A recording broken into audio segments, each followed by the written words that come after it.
I had never expected my life to end in my own bedroom.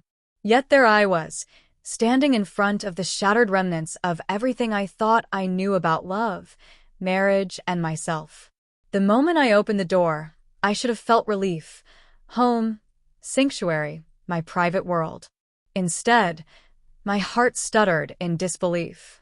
There, sprawled across our bed in the wedding gown I had worn just 6 months ago, was Sloane. My Sloane.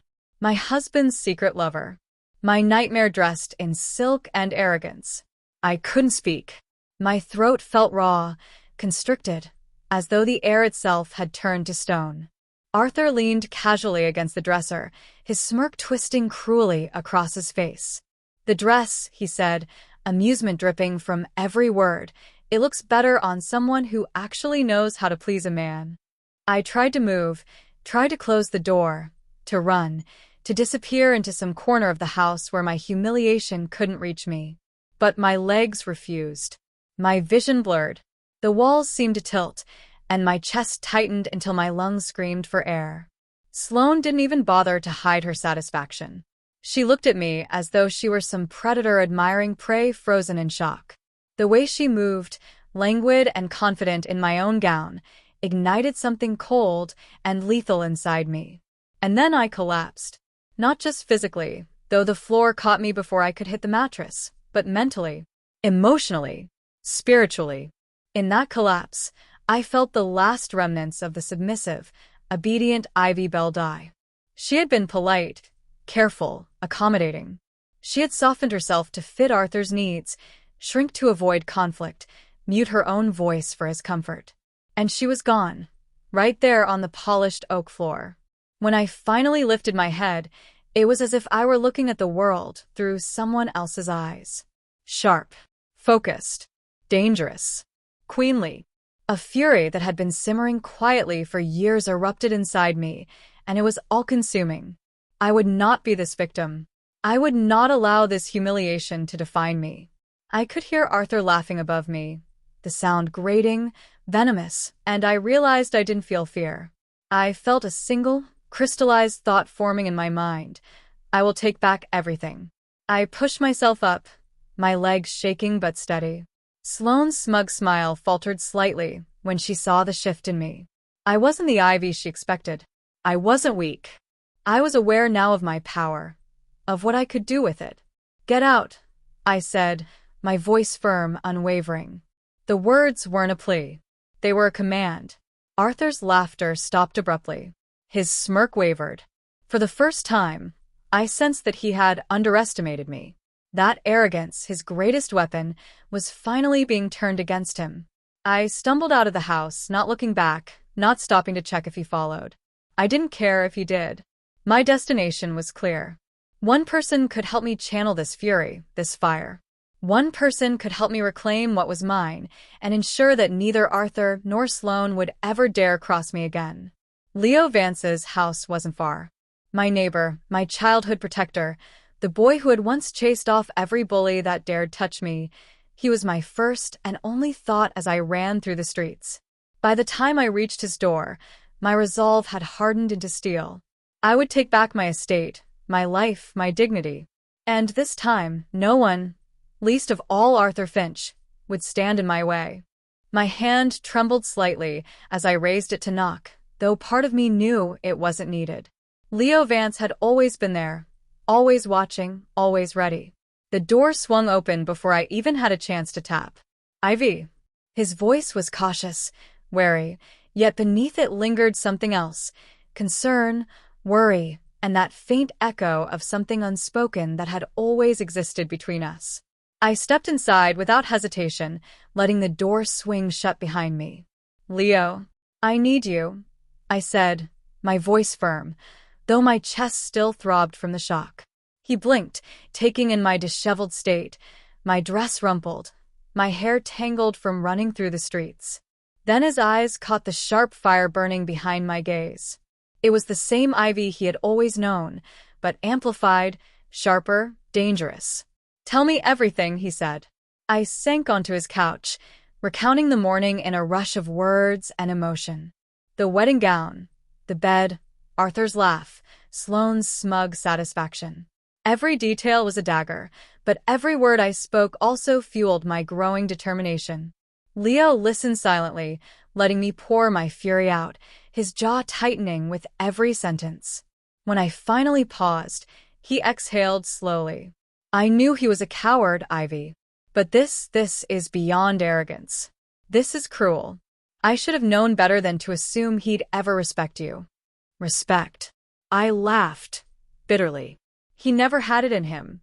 But that's not what I want anymore. I don't want to plead for it. I want to take back what's mine. Our estate, our history, everything he's used and stolen as if it belonged to him. Leo nodded, his eyes dark with determination. Then we do it. Together. You're not alone in this. I've been waiting for this moment, Ivy. The moment where you realize you're not just a victim. His words, steady and unwavering, ignited a fire in me that was no longer just revenge. It was justice. I wasn't running blindly. I was plotting, strategizing, reclaiming. And Leo, strong, protective, unshakable Leo, was my ally. Over the next hours, we went through every legal document, every detail of the estate, every angle Arthur might use to resist. Leo wasn't just a friend. He was a strategist. He showed me how to navigate the law, how to expose Arthur's overreach, how to make him powerless without lifting a finger to harm him directly. Ivy, he said, pausing mid-sentence, this isn't just about getting your home back. It's about taking control of your life, your power, your story. And I'll stand by you through every step. I looked at him, and for the first time since that morning, I allowed myself to feel a sense of calm amidst the storm. Leo's presence was a shield, yes, but also a mirror. I saw the Ivy I could become reflected in his eyes. Bold, fearless, unyielding. I want to start tonight, I said. I want Arthur to understand that I'm not someone he can humiliate and discard. I want him to see that this house, my life, and my dignity belong to me. Leo's lips curved into a small, approving smile. Then we start tonight. And Ivy, this time, you won't just survive. You'll reign. The fire in my chest roared louder. The queen inside me had awakened, and with Leo at my side, I knew no force on this earth could stand against her. That night, the city felt different. The streets weren't empty, they were mine. Every shadow seemed to bend in acknowledgement of the fire burning in my chest. I wasn't running anymore. I was moving with purpose. And Leo was beside me, silent, steady, unyielding, a living anchor for the tempest I had become. The first step was simple: show Arthur and Sloane that I was no longer afraid. Simple, yes, but in practice, it required every ounce of nerve I had. Leo drove me to the estate, his eyes fixed on the road, but his presence speaking volumes. I could feel his protective energy radiating off him, sharp and sure. I wasn't a fragile woman to be protected. I was a force to be reckoned with, and yet having him there made the impossible feel achievable. We arrived under the cover of darkness, and I froze for a brief moment in the driveway. The house, my house, loomed before me. Every window seemed like a mocking eye, every shutter a sneer. But the anger that had bubbled silently all day, since the betrayal in my bedroom, pushed me forward. I stepped from the car, heels clicking against the pavement, the sound ringing like a declaration. Leo followed, his hand brushing mine lightly, a promise and an anchor. Ivy, he murmured, remember, this isn't just about scaring them. This is about reclaiming what's yours. I nodded, gripping the front door handle. The weight of years of submission, humiliation, and silent endurance pressed down on me, but I welcomed it. Tonight, it fueled me. The moment the door swung open, I wasn't the same girl who had collapsed earlier that morning. I was Ivy Bell, queen of my own life. And I would remind Arthur and Sloane exactly who they were dealing with. Sloane, of course, didn't anticipate my return. She lounged on the chaise in the living room, a glass of wine in hand, her smug smile faltering when she saw me. Arthur was behind her, arrogance still in place, though something in his eyes shifted. Maybe he sensed that his power, so long taken for granted, was slipping. Ivy, he said smoothly, attempting charm. Back so soon? I didn't respond with politeness. I didn't apologize for existing. Yes, I said, my voice steady, sharp. Back to remind you that this house, and everything in it, belongs to me. Sloane's smile faltered. Her eyes darted to Arthur, looking for reassurance, and she found none. Arthur opened his mouth to retort, but Leo stepped forward, silent and formidable, a living warning. Leave, I said, louder this time. Both of you. Now. Arthur laughed, half out of disbelief, half out of arrogance. And what if I don't? Leo's presence answered for me. His jaw was set, his stance protective, and even the most arrogant man could sense that he would not hesitate. Ivy, he said softly, almost apologetically, you're the owner. You don't have to negotiate. I stepped closer to Sloane, my eyes cold and unwavering. Pack your things, I said. You're no longer welcome here. And Arthur, if you value anything, you'll follow her out. The realization hit them both slowly, like a tide rising. For the first time, they understood that the Ivy Bell they had known, the quiet, submissive, accommodating Ivy, was dead. In her place stood someone with fire in her veins and steel in her gaze. By the time dawn crept into the windows, Arthur and Sloane were gone, their presence erased, humiliated and powerless. And for the first time in years, I could breathe. I turned to Leo, a tired but victorious smile on my face. It's ours again, I whispered. He didn't respond with words. He just took my hand, a quiet affirmation that we were in this together. And in that moment, I realized something. This wasn't just revenge. This was the beginning of reclaiming my life, my power, and my heart. The house was quiet now, but the silence felt alive. Every corner, every shadow, every polished surface seemed to hum with the energy of reclamation. Arthur and Sloane were gone, yet their presence lingered in memory, fleeting but sharp reminders of the life I had endured. I walked through the rooms, fingers grazing the furniture, the walls, the chandeliers. Each touch whispered, "This is yours now." All of it. Leo followed me quietly, carrying a box of documents from the study. "We need to make sure everything is legally airtight," he said softly, his voice calm but insistent. "They may be gone, but they're still dangerous. Power like Arthur's doesn't die easily." I nodded, absorbing the weight of his words. "I want them out completely," I admitted. Every claim, every thread of ownership gone. They humiliated me. They tried to take my life apart. I won't let them leave a mark.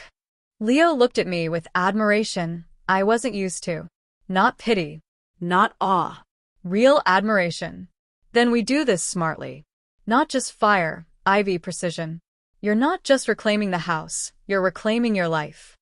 That phrase echoed in my mind, louder than any sound outside. Reclaiming your life. For so long, I had let Arthur define my world, dictate my emotions, control my power. Tonight I realized how small I had let myself become. And now, I was anything but small. We spent the next few hours going through legal documents, verifying ownership, securing evidence of Arthur and Sloane's misdeeds. While the paperwork could never erase the humiliation, it ensured that their ability to challenge me, or intimidate me, would be gone for good. Leo moved seamlessly between support and strategy, a living reminder that I was no longer alone in this fight. "You've changed," he said finally, leaning against the doorway with his arms crossed. The Ivy Bell I knew, she would have stayed silent, accepted it, let him walk all over her. This isn't her. This is something else entirely. I felt a smile tug at my lips, the first one in hours that didn't carry exhaustion or fear. "I'm done being her," I said. "I'm done being small, quiet, obedient. I'm alive now. And anyone who crosses me will see what that means." Leo's eyes softened, and he stepped closer, brushing a strand of hair from my face. "Then let's make sure the world knows it. Not just Arthur and Sloane. They need to understand that Ivy Bell is untouchable. And I'll be here, every step of the way." For the first time, I let myself feel the power, the thrill, the intoxicating clarity of standing fully in my strength. The fear that had gripped me earlier in the day, the humiliation, the collapse, was gone. Replaced by determination. Replaced by fire. Replaced by the realization that I didn't just deserve respect. I demanded it. Later that evening, I walked through the empty halls, Leo beside me. The house no longer felt like a prison, it was a throne room. My throne. Every room, every object, every memory of being silenced had been transformed into evidence of survival and proof of strength. Arthur and Sloane had underestimated me. They had thought humiliation would crush me, that I would bend and accept their control. But they were gone, and in their absence, I discovered the truth. I was not a victim. I was a queen. And tonight, my kingdom and my heart were mine to rule. The first light of dawn spilled through the curtains, illuminating a house that felt alive in a way I had never known. My estate, my home, was quiet, untouched, and fully mine. Arthur and Sloane had been removed, their arrogance replaced with absence, but I knew better than to let complacency settle in. Power, I reminded myself, was a living thing. It had to be nurtured, sharpened, demonstrated. Leo was already up, reviewing security footage and legal filings in the study. He looked up as I entered, his expression a mix of pride and cautious calculation. "You slept well?" he asked. "As well as a queen who just reclaimed her throne," I replied, forcing a smile that hid the tension still coiled in my chest. He chuckled softly. Good. "Because today, we start making it public. Quiet victories are satisfying, but the world needs to know that Ivy Bell isn't someone to be toyed with." I hesitated for a heartbeat, then nodded. It was time. Time to ensure that Arthur and Sloane didn't just lose the battle, they understood the extent of their defeat. "Show me," I said, my voice steady. Leo guided me through every step, notifying neighbors, securing press statements about the estate transfer, and most importantly, confirming that legal authorities were prepared should Arthur attempt to retaliate. Every move was precise, calculated, and executed without fear. By midday, I was standing on the balcony overlooking the garden, the air crisp and biting, yet exhilarating. I could see the empty spaces where Sloane had lounged, where Arthur had strutted with arrogance. And for the first time, I allowed myself a small, private smile of satisfaction. "They're gone," I said softly. Leo appeared beside me, silent, steady. "Physically, yes," he said. "But don't let that fool you. People like them leave shadows. You have to shine brighter, stand taller, move faster. Your presence alone will remind them who holds the power." I met his gaze, and something inside me clicked, a realization that this wasn't just about revenge. It was about rebirth. I wasn't the same Ivy who had collapsed hours ago. I was sharper, stronger, and fully aware of my worth. "Then let's make it undeniable," I said, my voice low but firm. "Let's ensure no one ever underestimates Ivy Bell again." The following weeks blurred into action. I oversaw the estate personally, making changes that reflected both my taste and my authority. Security was tightened, but discreetly. No one needed to know I had reinforced my control. Each decision, each adjustment, was a statement. I was present, aware, and in command. And Leo was there, always beside me, not to overshadow, not to dominate, but to support. His presence was a shield and a mirror, reflecting back the strength I sometimes doubted I possessed. In his eyes, I wasn't fragile. I was formidable. One evening, as we reviewed the final legal documents together, he looked at me and said, "You've done more than reclaim a house, Ivy. You've reclaimed yourself." I let the words settle, feeling the truth of them in my bones. "Yes," I whispered. "And now nothing can take it away." In that quiet moment, the empire of my life, once threatened and undermined, felt unshakable. Arthur and Sloane weren't just gone. They were irrelevant. And the realization filled me with a satisfaction I had never known. I wasn't merely surviving anymore. I was thriving. And as Leo's hand brushed against mine across the desk, a subtle promise lingered in the air. Together, we were unstoppable. The morning air smelled of rain and earth, clean and full of possibility. I stepped onto the terrace, letting the wind whip my hair across my face, and for a moment, I just breathed. This was my life now, untethered from fear, unbound from submission. My kingdom was mine, every corner a reminder of the woman I had become. Leo followed, his steps quiet, but his presence unmistakable.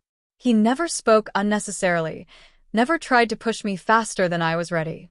He simply existed as a steady anchor, and I had come to realize that this was more powerful than any force of anger I had felt toward Arthur or Sloane. "You've changed," he said softly, his gaze lingering on me. "Not just in what you've done and how you carry yourself.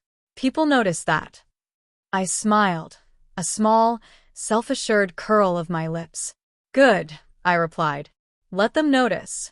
Let them understand that Ivy Bell isn't someone to be overlooked or underestimated ever again." He chuckled lightly. "That's the thing, Ivy. You've always been remarkable. You just didn't know it, or maybe you weren't allowed to see it before." I let his words sink in, thinking about the countless years of quiet endurance, of being silenced, diminished, and dismissed. The Ivy who had trembled at Arthur's whims no longer existed. In her place was someone sharper, someone who demanded respect without asking for it. And the thrill of that realization ran through me like electricity.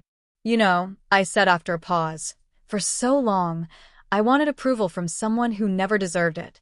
I wanted love from someone who never understood it.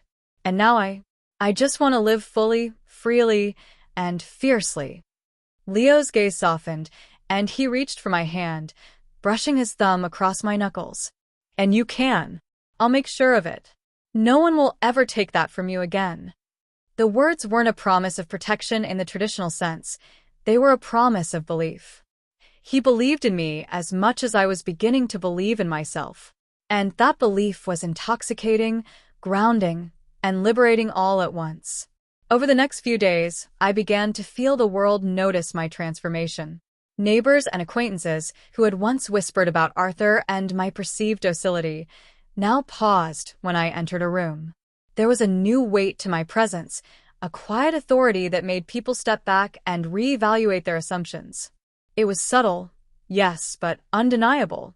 Leo watched it all unfold with pride, though he never let it inflate his ego or overshadow me. In his eyes, I was the center of this victory, not him. He had been the instrument, the strategic mind, but the power, the fire, it was all mine. That evening, we sat in the study, reviewing the final arrangements for a charity gala that would officially mark the estate's return to my control. Leo's hand brushed against mine again, almost unconsciously, and I felt a warmth that had nothing to do with physical touch. It was connection. It was acknowledgement. It was safety paired with desire. "You're unstoppable," he murmured, "and I get to stand beside you while the world learns that." I looked at him, truly looked at him, and in that moment, something crystallized within me. The Ivy Bell, who had once crumbled at betrayal, now understood the true power of being seen, not for what others wanted her to be, but for who she truly was. And standing there, hand in hand with Leo, I realized I wasn't just reclaiming my house. I was reclaiming my heart, my spirit, and the right to be chosen, not overlooked, not silenced, but chosen. The evening was electric with anticipation. I stood in the grand hall of my estate, the chandeliers casting a warm glow across polished floors, velvet drapes, and portraits that had silently watched over the house for generations. Every detail mattered tonight, not just for me, but as a statement. This was my home reclaimed, my life affirmed, my power undeniable. Leo appeared beside me, calm and steady, a rock in the storm of my anticipation. "Are you ready?" he asked, his eyes searching mine for hesitation I no longer felt. I shook my head, a small, confident smile playing on my lips. "I've been ready since the moment I saw them in my bed, ready to take back everything they tried to steal from me." He nodded. "Then let's make sure they understand it, once and for all." By the time Arthur and Sloane arrived, summoned under the guise of a casual dinner, they had no idea what awaited them. Their confidence, once unshakable, faltered the moment they stepped through the front door. The familiar spaces, the ornate furnishings, now felt like mine in a way they never had before. I greeted them at the top of the stairs, standing tall, my posture regal, my gaze unyielding. Sloane's smug smile faltered, replaced by a flicker of uncertainty. Arthur's arrogance wavered, and I savored the moment he realized he had miscalculated. You're hosting? Sloane's voice trembled, betraying her nerves. This is my house, I said softly, each word deliberate, precise.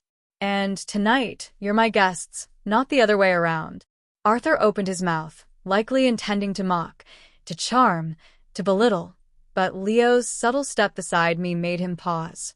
The air shifted, power dynamics realigned with the faintest glance, a silent warning that neither of them could ignore.